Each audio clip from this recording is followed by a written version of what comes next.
joined by Emily Maitlis, co-host of Global's podcast, The Newsagents. We will, before you abandon ship later, talk about Andrew and Sarah and this is not a ship family. I would ever abandon. You would never abandon a ship. What are you talking about? You know what I mean.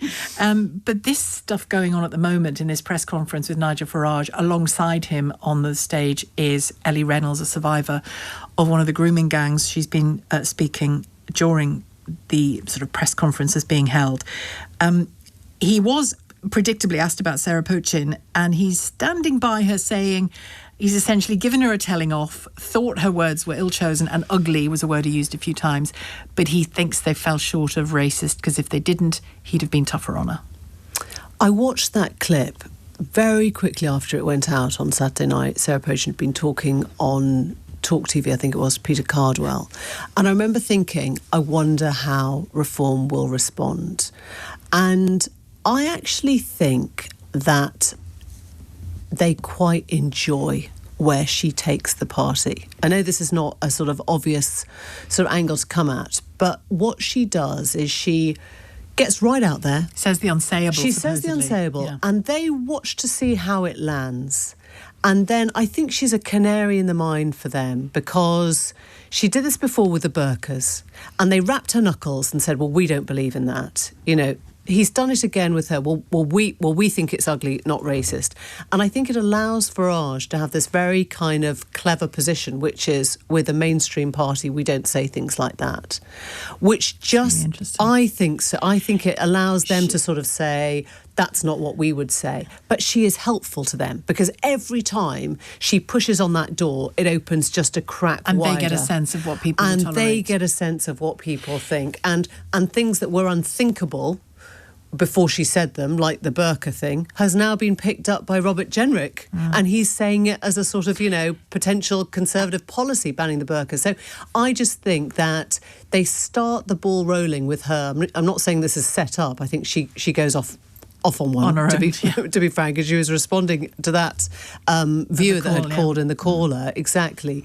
But I think that she was allowed to dress up racism in a kind of, DEI woke, isn't this all ridiculous?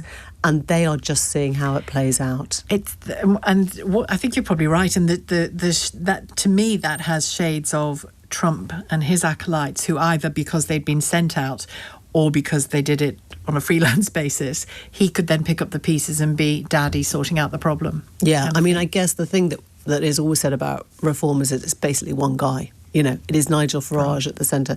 Zia Youssef, I think, is a pretty solid, strong support act for him. But the rest of the party is slightly unmanageable at the moment. It's slightly ungovernable. And I think, she's the only female MP. She's the newest, isn't she? But she has constantly made waves. She understands that her job, essentially, is to go out there and make waves, get herself out there, make a name for herself. Everyone in the country knows who she is now. And I think for Reform, she serves quite a useful purpose, which is, well, let's see how far we can take this. She rattles the cage and then they deal with it afterwards. You talked about Reform being about one person. I mean, the Republican Party is one person now as well, isn't it? I'm just sorry to stick with the Trump thing, but he represents that now too, doesn't he, Donald Trump? Has done for so long, yeah. And I guess, the thing we're looking to see now is whether there is a sort of Trump 28. Is there a Vance 28? Is there somebody else who takes on MAGA in Trump's name and image? Is there another Trump in try and stay? Does he try and stay? Yeah. Listen, at Prince Andrew, I mean, this is a story that is not going anywhere. The word seems to be that he is prepared to leave Royal Lodge, that he'll engage with the King and the others about it. But what can you tell us? What more has gone on? Something really odd happened last Thursday night, actually, Sheila, and I became aware that a story was possibly developing around Royal Lodge when lots of media organisations started getting a tip-off that they should send crews down to the gates of Royal Lodge. And the phrase that was used was, there may be passing traffic.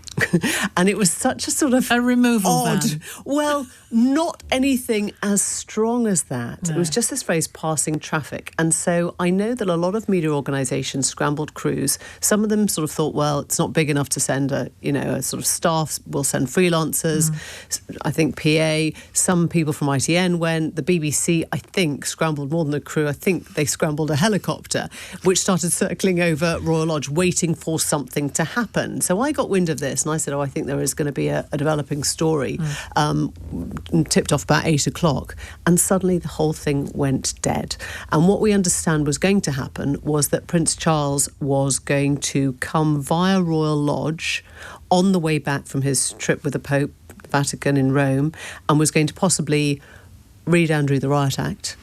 And the crews would just get that glimpse of the car, you know, a sort of darkened car, and that was the passing traffic. The King will be making his way. A rather nicer car than a removal van. Exactly. Yeah. And we would then have to sort of piece together what had happened. What's gone on in there. Exactly. Kind of thing, And then I think the palace got nervous. They suddenly started seeing the size of the sort of media spread, the response, the chopper overhead, and they went, hang on a sec, this is all going to sound kind of way overblown. We're pulling it. So the thing that we were waiting... Never happened.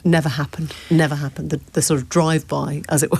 And we don't know precisely what's going to happen. I mean, it looks impossible for him to stay there, doesn't it, in the longer run? Well, one of the conversations that I understood was taking place was possibly between Prince William, his aides, and the royal princesses.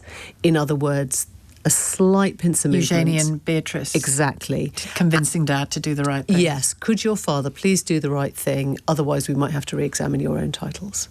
So, and if you were the father, if you were Prince Andrew, and you're thinking, well, the one thing I really want to get right here is the lineage, is my own kids, is their titles, would you then start thinking again about your own mortgage, not mortgage, your own lease. Sort of, your lease, your royal residence. So it is possible then that he decides to move out.